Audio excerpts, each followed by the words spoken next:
Maman, on est bientôt 4000 sur la chaîne des petits culs. Il ne reste que quelques heures avant le chapitre 960 et il faut que j'accouche plus de 150 enfants. Donc abonnez-vous à Max, sinon maman sera en colère de ne pas avoir atteint son but. Et qui sait, peut-être qu'Adika Mama se dévoilera. Allez, revenons-en à la vidéo. Abonnez-vous, abonnez-vous. Pour ceux qui n'auraient pas vu ma vidéo sur le secret ultime de Barbe Noire, je vous conseille de la regarder car cette vidéo peut être prise à part, mais est en réalité la continuité de la précédente vidéo. Et comme j'aime ma dernière intro, je la reprends. Il est l'un des personnages les plus intéressants de One Piece, peut-être même le grand antagoniste de l'œuvre. Sinistre et machiavélique, il a su à travers le temps se frayer un chemin jusqu'à acquérir ce qu'on connaît aujourd'hui comme le Logia le plus fort, selon certains, et même de devenir un Yonko. C'est vous dire le danger qu'il représente. Une menace qu'on peut qualifié de direct en ce qui concerne les héros du manga, car oui, il est lui aussi à la recherche du fameux One Piece. Marshall D. Teach, un nom qui résonne dans la tête des fans et qui impose la frayeur et le dégoût. Marshall D. Teach, celui qui a réussi à terrasser Barbe Blanche et même à lui voler son fruit du démon, devenant le premier personnage à avoir ingurgité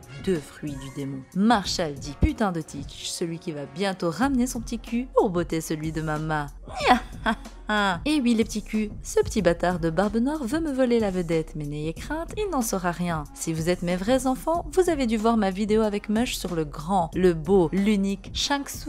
Et oui, je le prononce comme je veux les petits culs. Ce dernier étant selon moi le véritable maître du monde actuellement. Celui qui représente le vrai équilibre au sein de One Piece. Et comme je l'avais déjà souligné, ce sera sans grande surprise si Oda nous annonce qu'Akagami a été parlé de Kurohige Ogorosei. Car souvenez-vous, ce dernier avait rendu visite aux ancêtres pour leur parler d'un certain pirate. Et ce dernier serait selon moi Barbe Noire qui vient nuire à l'équilibre du monde. Un antagoniste des plus mystérieux mais qui n'ira pas au bout de ses rêves car malheureusement pour lui, il partage le même rêve et les mêmes envies que le véritable futur seigneur des pirates, à savoir Monkey D. Luffy, le héros de l'œuvre qui terrassera le mal incarné. Une opposition parfaite avait d'ailleurs été faite entre les deux personnages lors de leur première rencontre à Mocktown, un parallèle entre le bien et le mal. Bon, il va sans dire qu'on ne sera pas surpris de voir Luffy battre Barbe Noire à la fin de l'œuvre. Premièrement, suite à leur rêve commun, sachant que Mugiwara no Luffy terrasse toujours ceux qui se mettent en travers de sa route. Et deuxièmement, pour venger son frère, et cela nous permettra à nous, lecteurs, d'avoir cette revanche tant attendue en même temps que la conclusion de leur opposition et dualité. Mais alors, comment Monkey D. Luffy pourrait-il mettre fin à l'ascension de Barbe Noire si ce dernier est considéré comme l'un des personnages les plus forts de l'œuvre grâce à ces 2 fruits du démon? Eh bien, tout simplement grâce à son haki et à sa force physique. Si Barbe Noire a de nombreux avantages grâce au Yami Yami no Mi, il ne faut pas oublier le plus gros inconvénient qui va avec, à savoir les dommages physiques multipliés, car ceux-ci se font également absorber par les ténèbres, et donc un simple coup lui fait plus de dégâts que la normale. Ainsi, Luffy pourra le terrasser, bien que ce combat risque de nous promettre des surprises du fait que les deux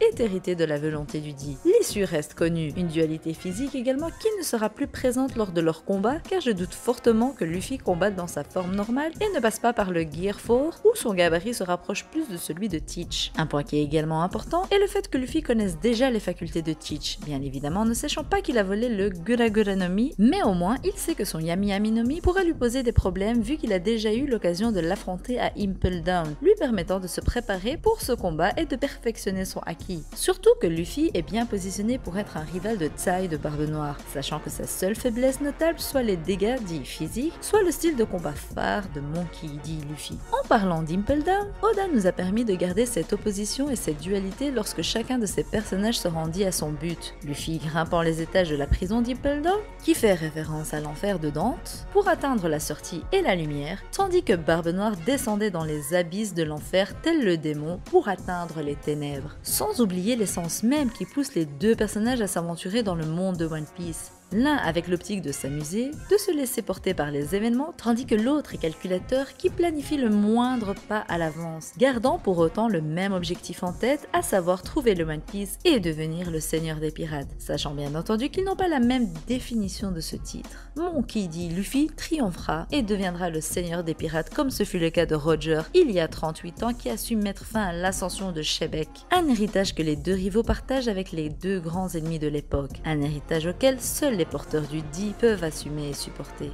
Mama, voilà les petits culs, c'était tout pour moi. J'espère que la vidéo vous a plu, donc si c'est le cas, n'hésitez pas à commenter la vidéo en me donnant votre avis. D'ailleurs, pour m'élever au ciel et me donner du courage et de la force sur cette mer agitée qu'est YouTube, n'hésitez pas à vous abonner, à activer la cloche et à liker la vidéo à max. Ça me fait toujours plaisir, bande de petits bâtards. Bientôt les 4000 petits culs sur la chaîne, on a intérêt à les atteindre avant le chapitre 960, sinon je bouffe vos âmes. Allez, bye bye bande de petits bâtards. Ah oui, j'ai failli oublier. Mama. Ah, bon,